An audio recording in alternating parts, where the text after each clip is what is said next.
Hello everyone, this is Linda. I'm so glad to meet you virtually again today. Recently, I'm so excited that the new Star Wars movie is going to be released in December this month. One more exciting thing is that Unity is updated to 2019.3F version last week. This means that ShaderGraph VFX can finally be used in the hybrid ECS environment.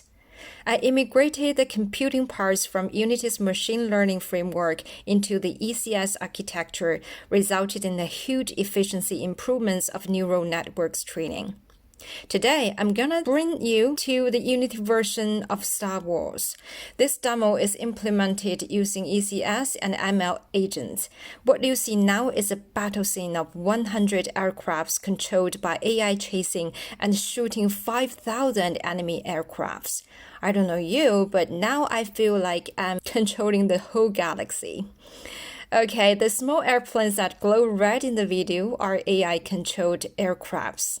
I hope you have sharp eyes because they're a little bit too small to be seen. When they're close enough to the enemy aircraft, they will launch laser missiles to hit the target. This scene not only needs to be rendered in real time, each frame also includes massive collision detection. That's pretty much work to be done within one frame. This demo uses the latest version of Unity 2019.3F. Using the ECS framework allows us to generate so many objects for real-time rendering and interaction, which was difficult to achieve in the past. To implement this project, you need to create the project in Universal Render Pipeline mode and install the ECS package, ShaderGraph, and the VFX package.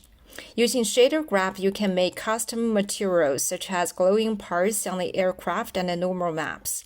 The biggest advantage of ShaderGraph is that it uses a visual way to create shaders. You no longer need to write code to implement it. You can also see the effects of your shader in the ShaderGraph interface in real time. The glowing airplane in the scene is realized by using the Space Shooter tutorial model together with this ShaderGraph. Another new feature worth mentioning is VFX. You can use a graphic interface to create visual effects, which allows everyone to quickly and easily create complex particle effects. To create special effects, just create and drag nodes on the canvas. New version VFX also comes with many templates. We only need to modify them slightly to meet the special effect needs of our common projects. In this project, the AI aircraft uses trailing particle effects when attacking enemy aircraft. When the particles hit the enemy aircraft, VFX releases explosion effects immediately. By using VFX, we can achieve beautiful explosion effects without using explosion textures at all.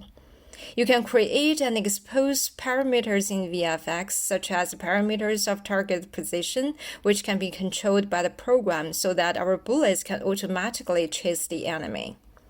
In the demo, we used the volume to set the pose effects to make our aircraft glow and bullets explosions look better.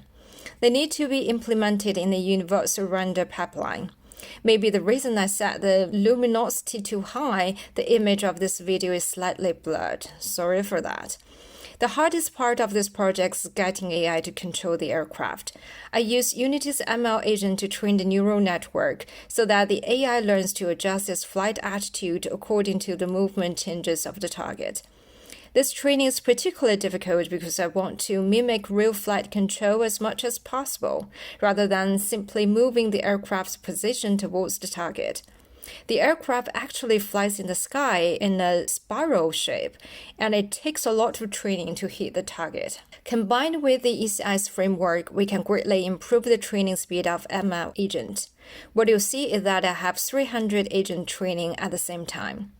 As you can see, the current frame rate is around 150, which is mainly due to the calculations that are performed by multi-threads. If you have done reinforcement learning projects before, you can understand how much efficiency has been improved in ECS environment.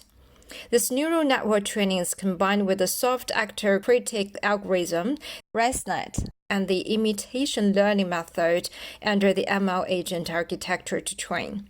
Since Unity has completed the code of the framework, in actual projects, we only need to write a few hundred lines of ECS code to start training. Now in the center of the screen is our trained AI aircraft. Its flight is not very stable, but he does get closer and closer to the target. When it's close enough, it will automatically launch a missile to hit the target. Because I set the move speed very fast, it has to turn a large arc to chase the target again in each turn. Okay, that's all for today. I hope you enjoyed it, and I also hope you can keep up with the pace of Unity innovation. In next video, I will show you how to use DOS visual scripting tool to make neural networks in ECS environment. See you next time, and may the force be with you.